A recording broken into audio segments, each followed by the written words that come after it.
This is a compilation of some of the creepiest classic true scary stories found on the internet. I've only ever read one of these stories on my channel about a year ago, but like I said, they're all classics, so if you've heard any of them, I will be leaving timestamps for each story in the description and pinned comment just in case you want to skip past any. Now that that's out of the way, I hope you enjoyed the video and let's begin.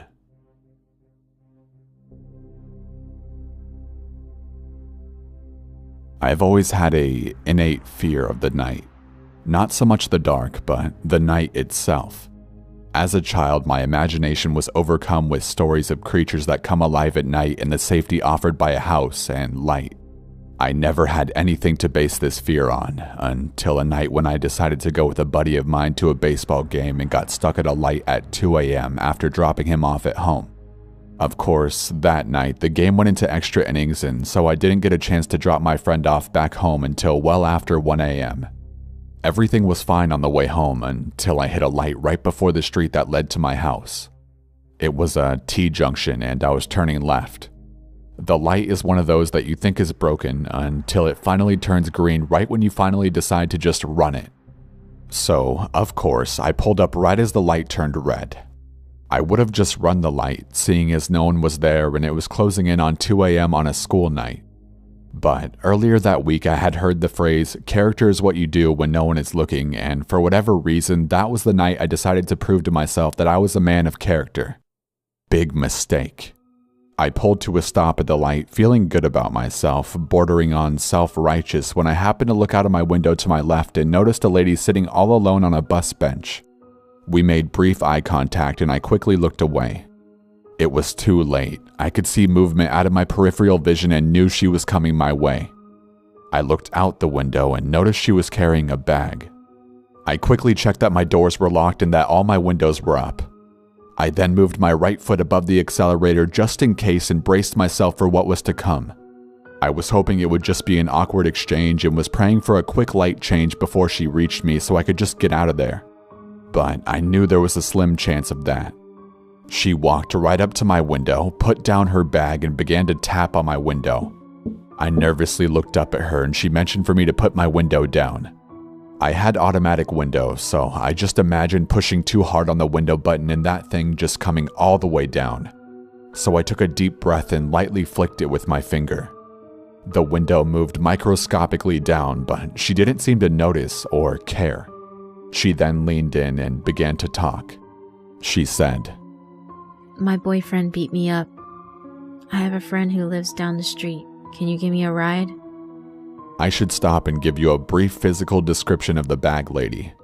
She was small and skinny and kind of an indeterminate age.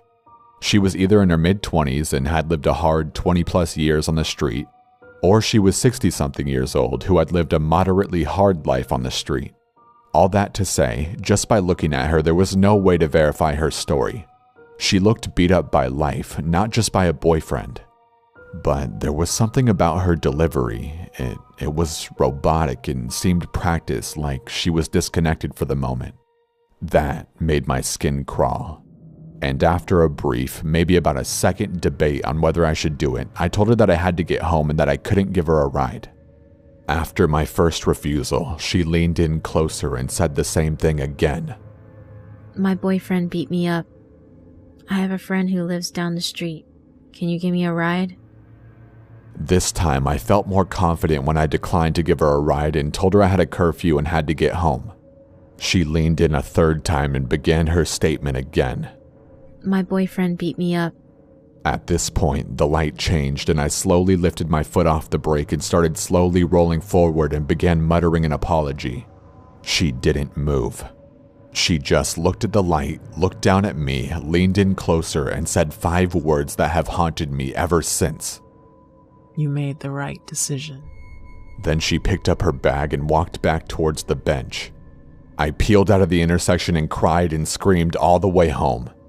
I have no idea what she planned to do or if there were more people waiting to jump in my car from the bushes had I moved to let her in.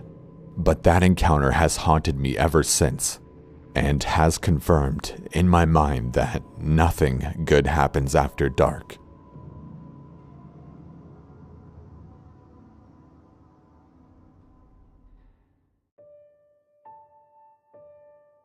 During my early 20s, I worked as a meter reader in Iowa City, Iowa. A meter reader is the person who records how much electricity, gas, or water you've used each month. If your meters are on the inside and you want an accurate bill, a meter reader must enter your home whether you're there to let them in or not. Just to clarify, we only entered homes if consent was given when the customer first signed up for service. Customers also provided us with keys if necessary. Entering a home when the owner wasn't there is something that I never got used to. No matter how loudly I knocked, I never shook the uneasy feeling that I wasn't welcome. The inside of a home is the ultimate private space. A home's exterior is just the image of ourselves that we project to the rest of the world. But the further you venture inside, the closer you come to truly seeing what kind of person lives there. And if you want the raw, unfiltered truth, head for the basement. I really hate basements. I've seen walls that look like giant, static-filled TV screens, only until I realized it was roaches scurrying across a white background. Cobwebs so thick and dusty that it looked like the cotton candy machine exploded at the Spider County Fair. I've seen rats, snakes, feces, weapons, neglected children, abused pets, homeless squatters, massive hordes, bizarre sexual items, a makeshift meth lab, and even a coffin. There are usually rational explanations for all of these things. Well, maybe not the coffin, but there was one basement where what I found was beyond the grasp of logic, and that's what made it so terrifying. It was an old apartment house. From the outside, it looked like every other house on the block. I entered the back door and found myself at the top of a staircase. I ran my hand along the wall until it grazed a light switch. I flipped the switch, but no lights turned on. I wasn't carrying a flashlight. A typical route involved 5 or 6 hours of walking, so I carried as little as possible. Oftentimes, I used the light from my handheld screen, but it only illuminated whatever was about a foot in front of it. So, armed with the world's worst lantern, I made my way down into the darkness. Once at the bottom, I blindly shuffled across the room, one baby step at a time. With my arms outstretched and head down, I eventually reached the far side of the basement. I shined the dim light from my handheld along the wall and discovered 2 doors. Each door led into its own small room. I chose the door on the right and I found the meter in the far corner. As I entered the reads, I began hearing noises coming from the other room. Something was moving and there was whimpering that grew louder the longer I listened. I eventually realized that it was a dog. It sounded weak and distressed. I tried to open the door, but it was locked. At this point, the dog was scratching the other side of the door. I felt helpless. I reported it when I got back to the office, but I couldn't shake the thought of that dog. It stuck with me over the next month until it was time to return. So there I was, 1 month later, back within that basement. At least this time I knew where the meters were located. I shuffled back to the little room on the right while keeping my ears open for any sounds coming from the other room. This time, I heard nothing. I read the meters and started making my way back, but I couldn't shake the memory of that dog. Was it still trapped inside that room? My curiosity got the best of me. I stood outside the door for a few moments, listening. Still nothing. That's when I made a huge mistake. I tried to open the door. I had no more than jiggled the doorknob when I first heard it. Screams. Blood-curdling screams unlike anything I'd ever heard. Sounds that I didn't think a human was even capable of producing. Short, piercing, high-pitched shrieks followed abruptly by a low, drawn-out guttural moan. That ultimately formed into something that I can only describe as crying, but much louder. It was all over the place, like some sort of psychotic freeform jazz. I stumbled backwards, nearly losing my balance. I shouted something like, "Hello? Who's in there?" There was no response, just screams. "Are you okay? Do you need help?" Still no response, just screams. There was no doubt that I yelled loud enough for him to hear me. He didn't want my help, he wanted me gone. I fumbled my way through the darkened room toward the exit. When I reached the top of the stairs, I just stood there, listening. I was trying to wrap my mind around what I was hearing. I waited for the screaming to stop, but it never did. When I finally left, it was still as loud and demented as when it began. I felt relieved, but that quickly vanished when I realized I had to do it all over again next month. I reported what I'd heard, but nothing came of it. As my return drew nearer, a sense of dread grew inside of me. What kind of lunatic sits alone in total darkness and silence?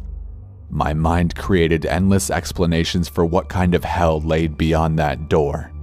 By the time I returned, I'd built him up so much in my mind that anyone other than the devil himself would have been a letdown. But there was no sign of him the next month, or even the next several months. I'd nearly given up on solving the mystery when a stroke of luck pulled me back in. One night, I went to a concert with my friend Laura. After the show, I gave her a ride home. She'd moved somewhat recently, so she had to give me directions. I didn't pay much attention to where she was leading me, until she pointed to a house a little bit up the street.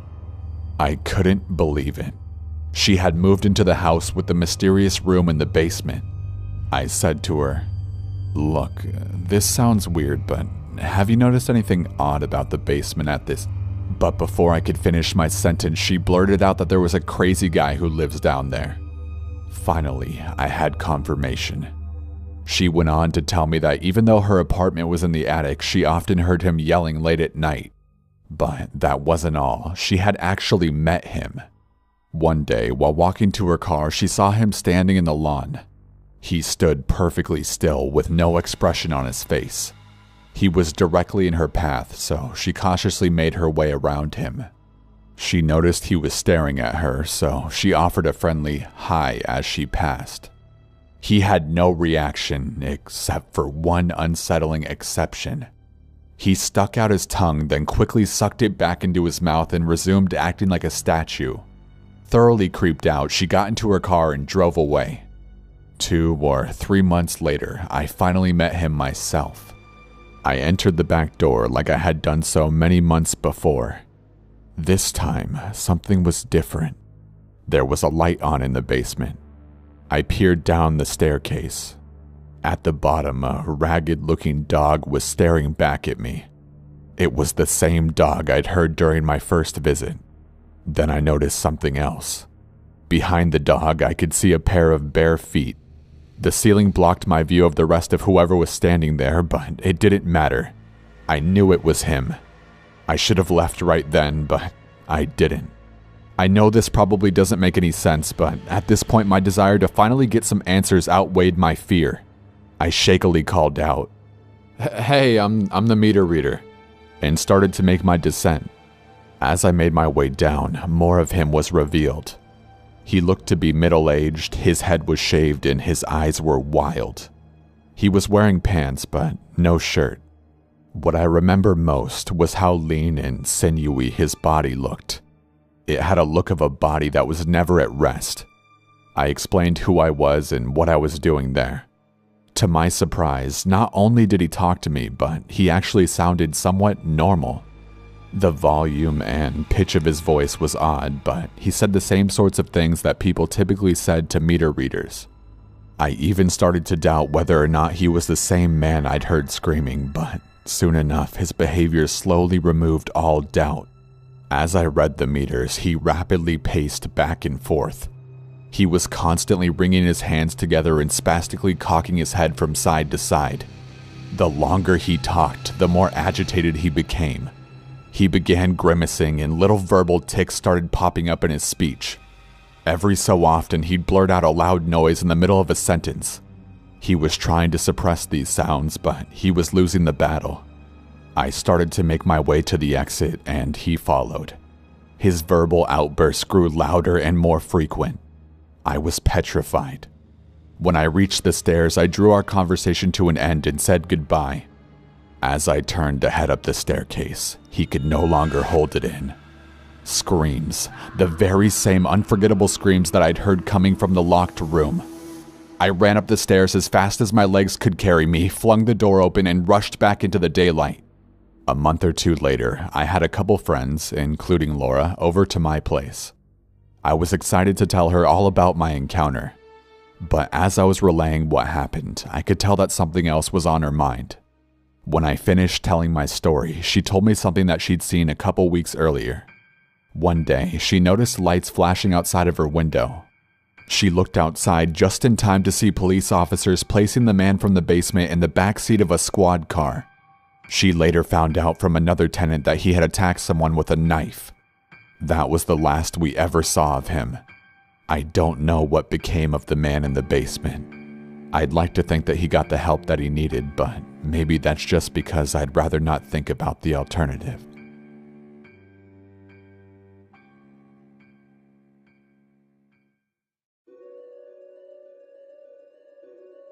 This is something that happened to me about 2 years ago, but thinking about it still gives me chills. I used to live in a small town in rural Missouri with my mother and stepfather. Our house was a few miles outside of town and along an old state highway. We were pretty isolated out there, other than the occasional passing car or farm equipment. One day, I came home from a morning shift at work. I was pretty tired, so I immediately came in the front door and sprawled out on the couch. My mother and stepfather were preparing to go into town to visit a family friend, so I just started a movie and quickly drifted off to sleep. I remember waking up to the sound of my parents leaving, but after that I slept rather soundly. I must have been asleep for a couple of hours before I was woken up to the sound of my front door opening and closing. I laid silently, hoping to fall back asleep. I assumed it was just my parents returning from their visit. After a moment of silence, I heard an unfamiliar voice say, "Where is everybody?" My eyes shot open and I looked up to see a man standing over me. I have never seen this man before. He was tall and muscular and he was wearing a white t-shirt with cut-off sleeves. He was also covered head to toe in blood. I jumped to my feet instantly. I had never been so scared in my life. Trying to rationalize, I asked, "Are you looking for my parents?" He stared at me for a moment and asked who I was. I replied by asking, "Who are you and what the fuck are you doing in my house?" He stared at me blankly. I thought I was going to be murdered. He kept talking incoherently and asking where everyone was. At this point, I had no idea who he was referring to. After about 5 minutes of nearly crippling fear, I realized that the blood that was all over his clothes and his face was his own. I glanced out the living room window toward the highway, and then I started to understand. In the drainage ditch in front of my house was a red pickup truck. I told the man to come with me and we went outside. Soon after we got near the truck, another vehicle pulled up. Apparently, the man had been drunk driving and had driven his truck into the ditch. He was drunk and had a concussion from the wreck. He was so messed up that he thought that other people were in the truck with him before the wreck when, in fact, he had been alone. He had stumbled into the nearest house looking for help. The driver that had just pulled up drove the man to the hospital and, as far as I know, he was okay. Though I understand the situation now, I will never forget this. It was fucking terrifying.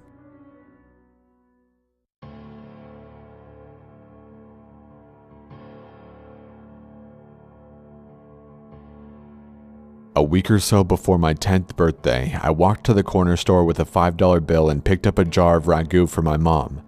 On my way home, a man I'd never seen before fell in step with me and began talking. "Hi," he said cheerfully. "My name is Dr. Ramsey. I'm a pediatrician. Do you know what a pediatrician is?" I walked along silently, not replying and fervently hoping he would take that as a sign that he should leave me alone. Subtleties were not his strong suit, though, because he kept right on chattering. "Are your parents looking for a pediatrician for you? Of course, you're almost a big girl now. You'll be needing another kind of doctor soon, won't you? That's okay, though. They can still bring you to me until then. What's your name? You have beautiful hair. I was just on my way to get some suckers for the candy jar in my office. Do you like suckers?" Thankfully, we were nearing my house, so I ran forward up the back steps and in through the kitchen door. I didn't know it then, but that was just the beginning of a very long, very scary ordeal. It didn't take long after that for Dr. Ramsey to begin showing up. At first, it seemed benign enough, at least to a kid. He would drive by nearly every day smiling and waving. I told my mom, who said maybe it was just on his way home from work. But then the phone calls began. My dad called me into the living room and sat me down. He asked about the day that Dr. Ramsey followed me home and if I talked to him. He said that I wasn't in trouble, but that I needed to tell him the truth. I told him no, and he asked if I was sure or if I could be forgetting something. I told him no again, and he frowned and then asked, "Then how does he know your name?" I didn't know. It turns out that wasn't all he knew. He knew my sister's name as well. Pretty soon, neither my sister or I were allowed to answer the phone. He called several times a day. At first, neither of us knew what he was saying. Then, one night, one of my brothers told us that he was telling my parents that he was going to hurt me. And later, my sister. Things got complicated after that. My dad called the police, but as this was before there were any stalking laws, there wasn't a lot that they could do. They told my parents to call back if he, quote, tried anything. My dad then called a friend of his from back in the day who happened to be a cop. For the next month, my dad's friend escorted me to and from school. Suddenly, life as I knew it came screeching to a halt. I couldn't walk to school alone, I couldn't play outside, I couldn't walk to Super America, which is sort of like a 7-Eleven for those of you who don't know. When access to me was completely denied, things escalated. It was around this time he began threatening my sister as well. Then, one afternoon, my sister, two of my brothers, my mom, and I were in the kitchen. One of my brothers saw a glimpse of someone in the garage. They'd seen him too. Dr. Ramsey came bolting out of the garage, my brothers chasing after him. They ran all the way to Cherokee Park, where he lost them in the trees. My parents called the police again, but nothing came of it. The only information they had was a description and a name that was almost certainly fake. A couple weeks later, we woke to find our dog hanging from the side porch. She was a gorgeous saddleback German Shepherd born the same day I was. We were all devastated. The cops said that there was no evidence it was him and ruled it accidental, but none of us believed that. His phone calls became more informative in the meantime. He would talk about who was home and who wasn't. If my brother would say my dad was home, he would tell him who was really in the house. He would also talk about the house itself. About the window in the kitchen he could easily open with a knife from the outside even when it was locked. And about the French doors that connected the living room to the side porch and how the lock could be finagled from the outside if you jiggled it just right. That night, my dad put in some carpenter nails at the bottom of the French doors until he could get a new lock ordered. My parents had to go to a company event for my dad's work. My older brothers were at St. West roller skating rink. My sister was on the phone with her best friend, my little brother was on the floor asleep, and I was watching Devo on the midnight special with Wolfman Jack. And it was really late. Suddenly, the top of the French doors swung inward, and in the few milliseconds before the nails in the bottom caused them to snap back, I could see his silhouette. My sister whipped the phone at the television and we ran up the stairs. About halfway up, we realized our little brother was still asleep on the living room floor. As quietly as we could, we slipped back down the stairs to get him. We all went into our bedroom and didn't turn on the light. This way we could see outside. We watched out the window for a while, and when we didn't find him, we crept down the hall to our brother's room to look. We looked down and could see someone standing at the back door.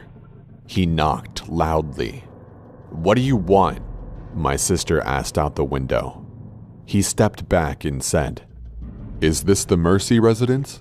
I have a pizza for delivery. Can you come to the door?" She scoffed at him, declaring she was not stupid, she could see he didn't have a pizza, and she was calling the cops. He left. A short while later, my brothers returned home. We told them what happened, and they walked around the yard looking for him. They came back in and things settled down. By now, we'd pretty much given up on calling the cops because it never helped. So we just went back in, each of us, except my youngest brother still asleep, carrying a knife from the kitchen just in case. Eventually, one of my brothers went into the kitchen to get a bowl of cereal. You know that sensation you get when you can just feel someone watching you? Yeah, he had that in spades. He kept looking around the kitchen through the doorway into the dining room at the windows. He didn't see anything, but he could still feel eyes on him, so he went closer to the door to try and see better. The kitchen lights were reflecting on the windows of the door, as it had 3 rows of 3 windows, so he still couldn't see. He stepped closer, then closer again, until he was right up to the door, then cupped his hands on either side of his head so he could see. There, on the other side of the window pane, was Dr. Ramsey smiling back at him. He turned to yell for my older brothers, but when he looked back again, he was gone. They went out again to look for him, but they didn't see him. The next night, we were at the table playing Crazy Eights, and my brother was restless. My sister asked him what was wrong, and he said he always felt like any minute now there would be a loud noise on a door or window. Almost immediately after he finished his sentence, boom, on the window right behind him. In the chaos, the 2 eldest ran out, but he was already gone. A couple weeks later, I was at school and we were outside on the playground during recess. I was swinging upside down when I saw that now familiar blue Ford Galaxy cruising by, moving slowly. There he was, smiling and waving. He called my name and I ran to the teacher and told her. The school had been told all about him, and she took me inside right away and called my mom. That same day, my mom had gotten a call from the school office asking her to verify that my dad was picking me up, as he'd called to say that he was on his way. He wasn't. Not long after that, I woke up one night thirsty. I went down to the kitchen for a drink, and there, sitting alone in the dark, was my dad. On the table, a gun. He was tired of the police waiting until Dr. Ramsey tried something. He was tired of his children being terrorized. He was tired of being afraid every time he left for work that something would happen to us while he was gone. I sat with him for some time, watching, before he sent me back to bed.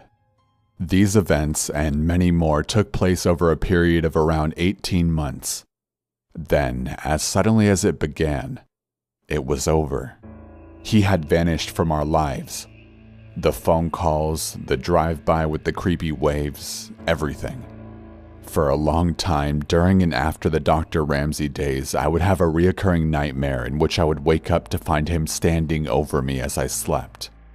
It took a long time before I felt like a kid again. I found out years later that when he was calling, Dr. Ramsey would tell my parents that he was going to rape and kill me, and later my sister, and that there was nothing that they could do about it. I don't know what happened to him when he disappeared.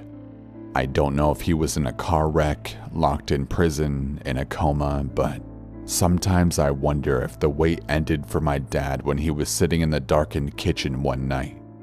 I don't know, and I'm not sure I want to.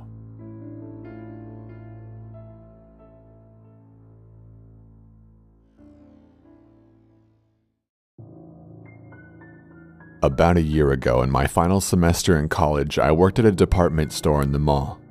I didn't have a car yet, so I asked for day shifts because it was a 2-hour bus ride back home.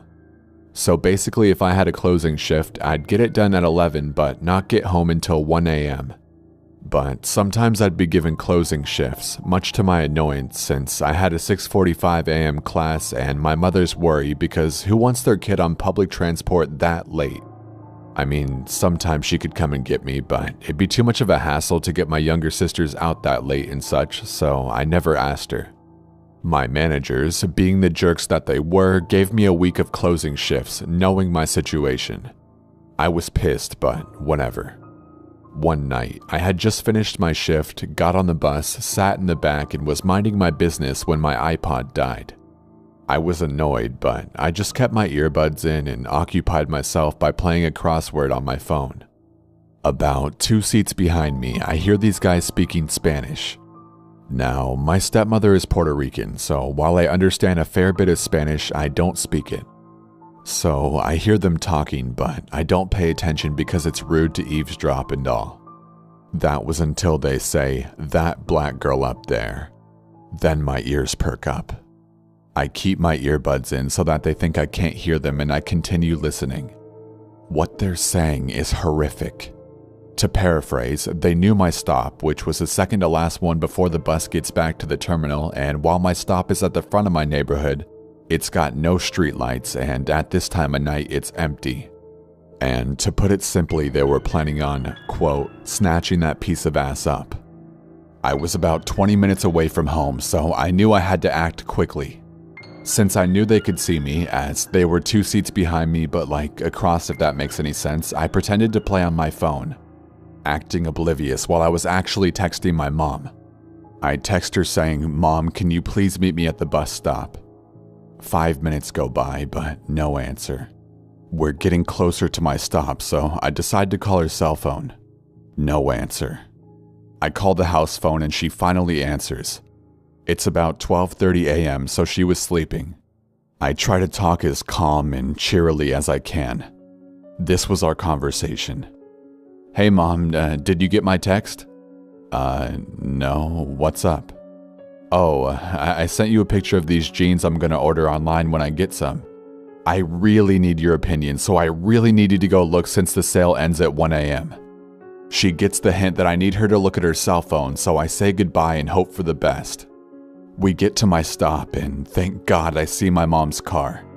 I pick my shit up and hightail it off the bus. I don't even look behind me to see if they're following me. I jump in the car and tell my mom to just go. I look in the rear view and I see the guys just staring at the car. The next morning, I called my job and told them I quit. No more public transport for me. Thanks to my stepmom for teaching me Spanish, and thanks to my mom for getting the hint. I hope I never see those creepy, weird Spanish-speaking guys again.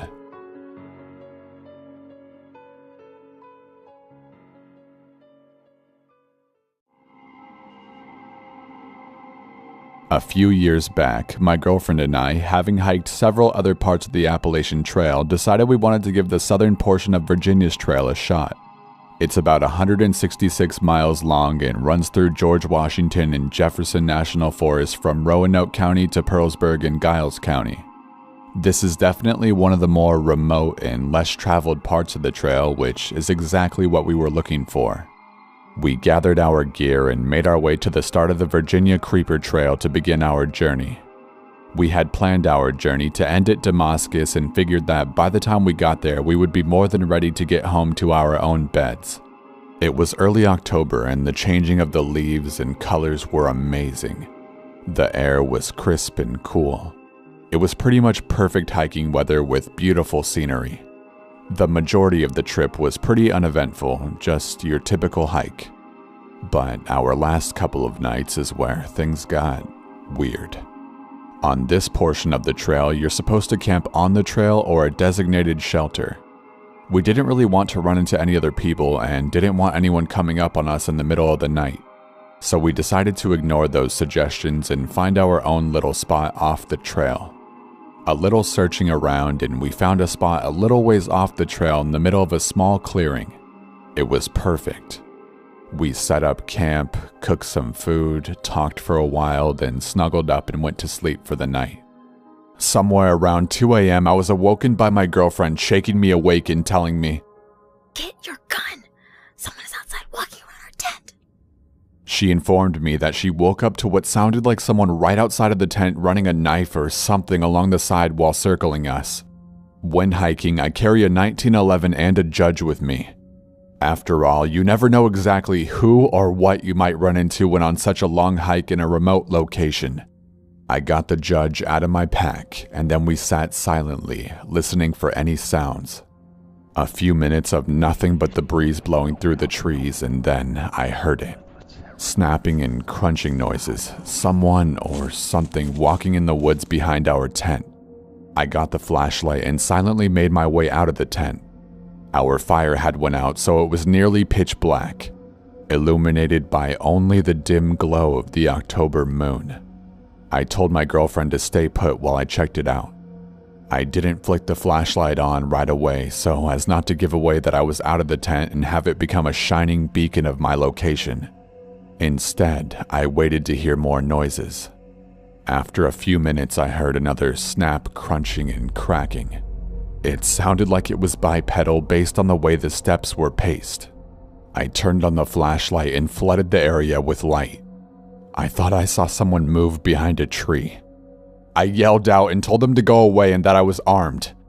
I kept the light on the area with my gun drawn and slowly approached towards the area where I thought I saw the figure. Then, from my right, I hear what sounds like someone running away through the woods. I spin and face my light that way, and then from the original spot hear who or whatever it was there take off into the woods. There's no way I'm giving chase, so I return to the campsite. I tell my girlfriend about what happened, and I end up sitting guard outside the tent in the darkness until daybreak. In the morning, I looked around a bit for signs of who or whatever it was, and I discovered a boot print in some soft, moist dirt not far from our tent. It wasn't mine, and it wasn't my girl's. This really freaked me out as it confirmed that someone, perhaps more than one, was skulking around our tent in the dark. I kept it to myself because I didn't want to freak my girl out any more than she already was. At this point, we were pretty deep in and still had 2 days left. That day, we walked a little faster than normal and covered as much ground as possible. When it came time to set up camp, I found a spot near a cliff where we could place the tent in a small overhang and prevent anyone from coming up behind us. The whole day up to this point, I had a feeling we were being followed. I had no confirmation of this as I hadn't seen or heard anyone else, but it was just a gut feeling. We set up camp and made some food and then retreated to the tent. I gave my girl the 1911 and I kept the judge right next to me, and I assured her that if I slept at all, it would be with one eye open. After a while, she drifted off to sleep and I stayed awake listening to the sounds of the woods at night. I was awake for a few hours, just waiting to see if anything was going to happen. At some point, I guess my exhaustion caught up with me and I drifted off. I awoke sometime later to what sounded like someone going through our stuff outside the tent. I grabbed my gun and woke my girlfriend, shushing her to be quiet. From the faint glow of the fire, I could see someone's silhouette against the tent. There really was someone out there. I yelled out to them something along the lines of, "We are armed, get the fuck out of here." They dropped what they were doing and bolted. I came out of the tent, gun drawn and ready to shoot someone. Our stuff was strewn all about. They had rummaged through quite a bit of our stuff. I walked to the edge of the woods in the direction whoever was out there had fled. There was a creek nearby, and I walked to the edge where there was a small trail running alongside it. Down the creek, I could see a light. It looked like a lantern the way it flickered. Then I saw 3 more emerge from the other side of the woods. I told my girlfriend to start packing up whatever she could and that we were leaving now. We packed up everything of value, left the tent and a few other items, and headed back onto the trail in the middle of the night. I kept hearing people talking off in the woods and hearing branches snap for quite some ways. I kept looking behind us every few seconds to make sure nobody was coming up on us.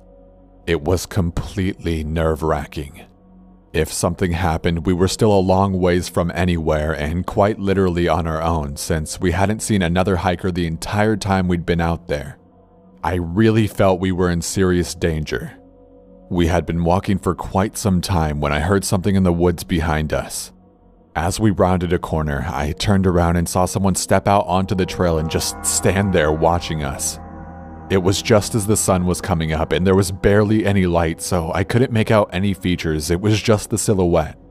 I stopped and looked at them for a sec and asked them who they were and what they wanted. They just stood there, silently watching us, and then turned and walked back into the woods. We picked up the pace and kept going, looking back every so often. We didn't see them again, but my gut told me that they were still there for quite a ways. We eventually reached the end of the trail and got to where we had parked my girlfriend's car, extremely exhausted.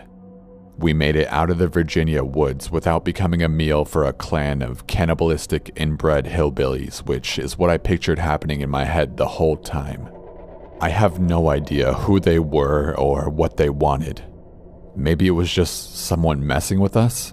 Or maybe it really was a clan of deformed hillbillies who were hunting us. I'll never know because I will not be returning to find out.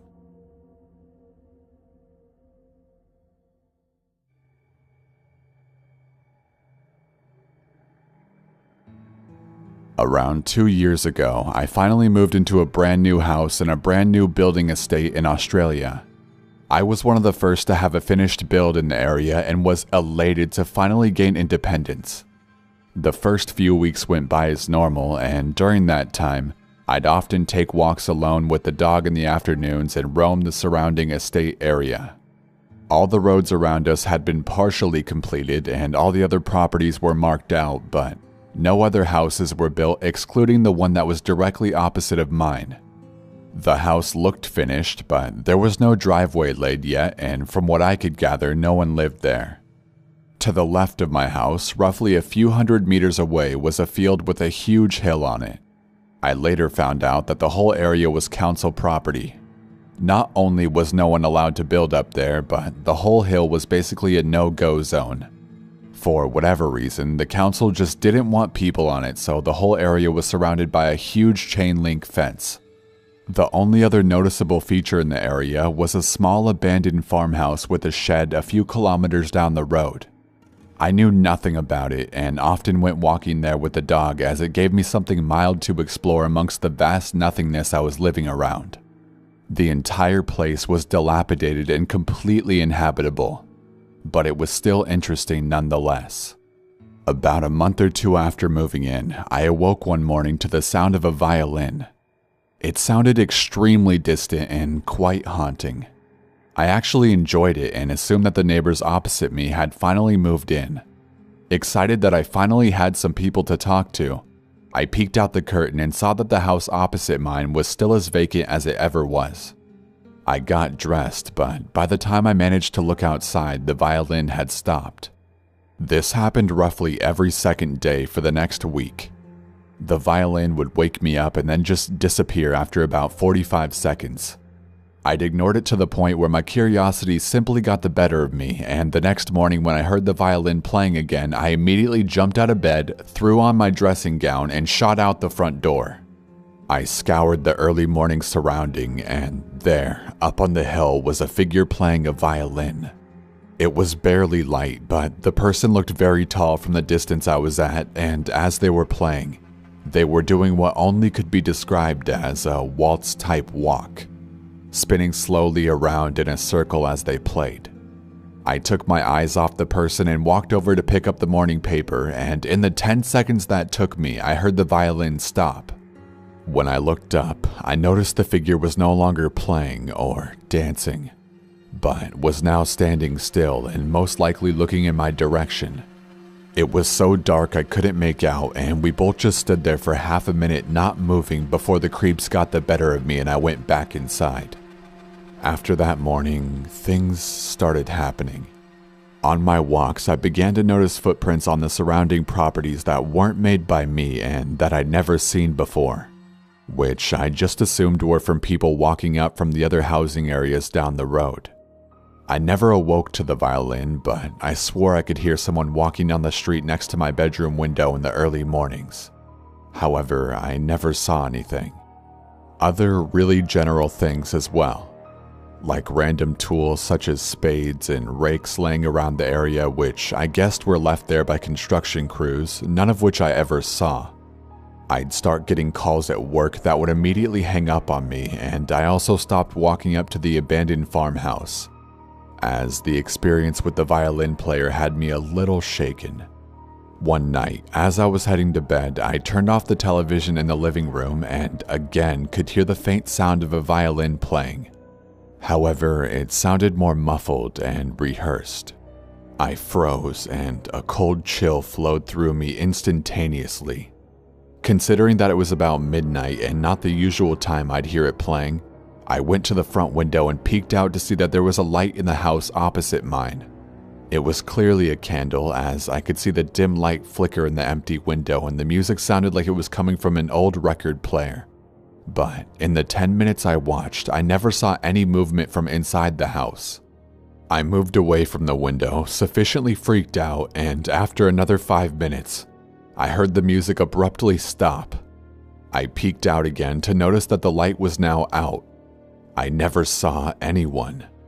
I began to become unsettled in the house and would often invite friends over to hang out until late.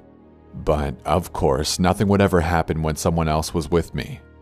I never bothered to tell any of my friends, as without evidence I figured they'd just give me shit about it and I'd just become more agitated. But nothing compared to what happened next. In my living area, the desk sits right next to a small window which looks out to the fence surrounding my property. The steel fence is literally an arm's length from the house and about 6 feet tall, so I always figured that, unlike most of the other windows, I'd never need to cover this one with a sheet or blanket because no one could ever see in. I usually had headphones on when I played, and I always had the lights off for no other reason other than that I preferred to play games in the dark. One night when I was gaming, I got up and walked into the dark kitchen and got a beer out of the fridge. It was dead silent, excluding the faint sound coming out of my headphones. As I closed the fridge and turned around to face the desk, I saw directly out the window 2 very, very faint lights. I didn't even catch on and immediately started walking back to the desk, fixated on the 2 small glowing balls, and it wasn't until I had my nose almost pressed against the glass that I realized the 2 lights weren't lights at all. They were eyes. A set of eyes sitting just above the fence line, staring wide open at me. They didn't blink, they didn't move. My entire body locked up. All I could do was simply stare back as my brain was still comprehending that there was an actual person looking at me in the scariest way I could ever possibly imagine.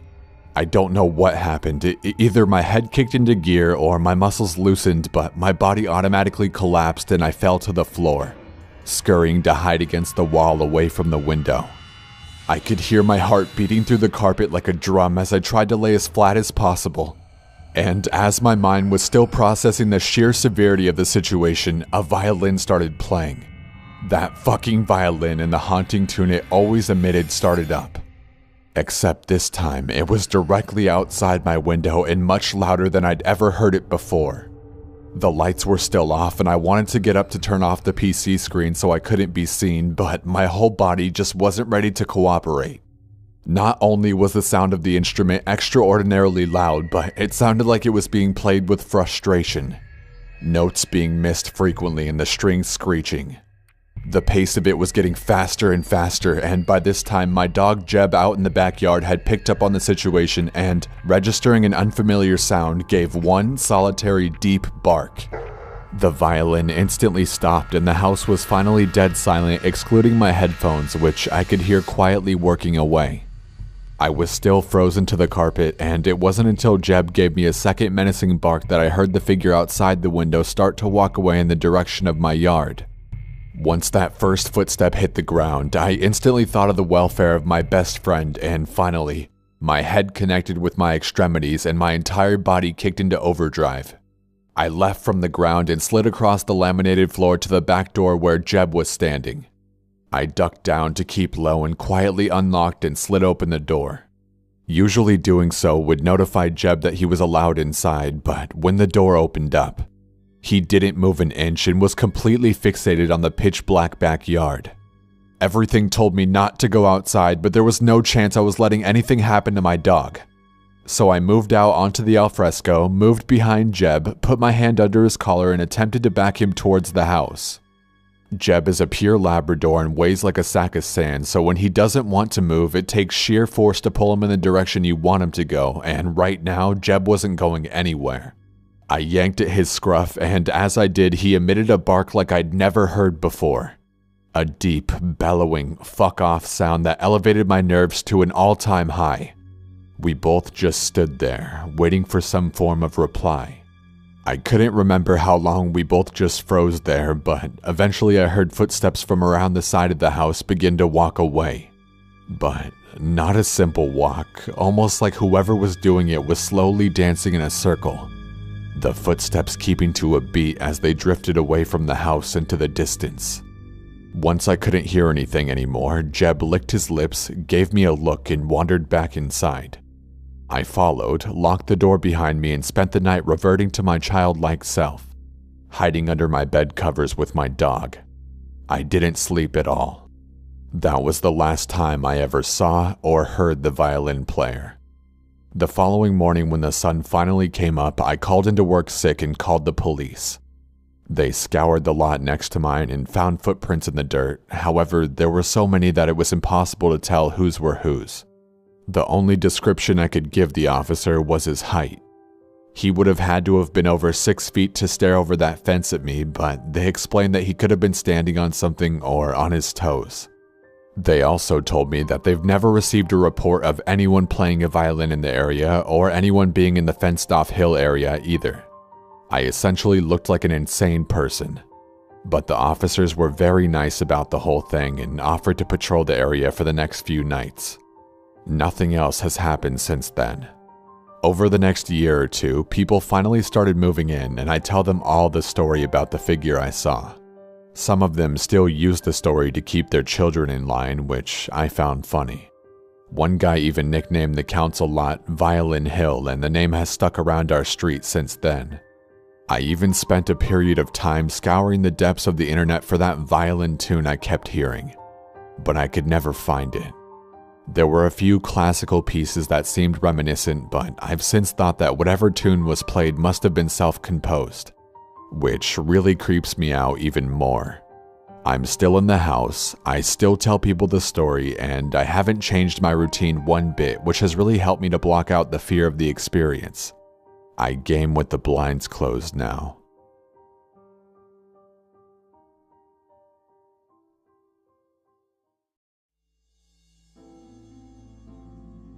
I began babysitting at 13 to earn extra money to spend on horribly embarrassing things like Fall Out Boy CDs. I would almost always work for my dad's clients, as he was a lawyer, and get referred by word of mouth. I was babysitting for this one family who had a little girl who was 9 and a little boy who was 7. The parents seemed okay, if a tad crotchety, giving me a full schedule to follow and jokingly threatening to beat any boy who might mysteriously show up after they left. It felt cruel for them to accuse me of even knowing a boy, given I basically looked like an overgrown baby with frizzy hair at that age. Almost immediately after the parents leave, the little girl sings in a creepy, high-pitched voice. "We're all alone now." Alright, cue the Shining soundtrack. "I know," the little boy chimed in. "Let's play rape." Looking back now, I know the kid probably just heard the term on TV, knew the word was shocking, and said it just for a reaction. I totally bought into it at the time, sputtering wide-eyed and changing the subject quickly. These kids were hell for the next hour. I wouldn't let them watch South Park on TV because their parents did not seem like the type to allow their precious 7- and 9-year-old to watch a show like that. As soon as I said no, the little girl said casually, "Oh, that's fine, we'll just go play PlayStation in the family room. Feel free to watch it out here." Nope, I knew exactly where that was headed. I said they could watch any other TV show in the living room while I made them dinner. The parents had left instructions to make them sandwiches. I could handle that. Before I had even got out the bread, I hear a massive crash. It seems like the little girl has broken a glass. Tutting and pissed, but ultimately with no way to punish her, I cleaned it up while these two incredibly weird kids watched with wide eyes. Dumping the broken glass in the trash, I went back to making the sandwiches. Now, I'm a vegetarian, so while the kids had chicken, I'd made a simple salad one for myself. Just as I was finishing, the little boy screamed out in what sounded like the pantomime of pain. Nonetheless, I ran over to the couch in the living room to check on him. He started screaming, "My ankle," while dramatically flopping back onto the couch. While I tried to figure out how he had hurt his ankle, the little girl slipped out of the room. Peripherally, I was aware of this, but didn't really pay it any mind as I was focused on the little boy pretending to be in pain. He kept saying that he went to stand, but it hurt too much and he doesn't know, and things like that over and over again until his eyes suddenly flicked to just behind me, where I could see the little girl standing with a perturbing smile on her face. All of a sudden, he was miraculously healed. Yeah, praise the Lord. At this point, I was just thinking these kids were really weird, craved attention a little too much, and probably needed more parental involvement. Whatever, I was 13 and that $60 was only 4 hours away.